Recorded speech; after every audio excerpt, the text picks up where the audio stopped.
How to fix AT&T data not working. To fix an AT&T cellular data failure, you simply have to swipe downwards from the top of your screen to open this quick panel and turn your airplane mode on for approximately 10 seconds. Then simply turn it off to reset your mobile network carriers. And also try restarting your device, which should also remove all the unwanted data or cached data from your device. And then also check the data depletion. You simply have to launch any web browser of your choice, then head to the My TNT website or TNT application.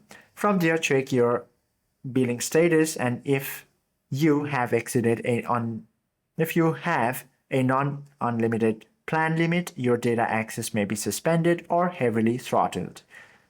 Hope this video helps you out a lot. If you have any questions or queries, do comment down below.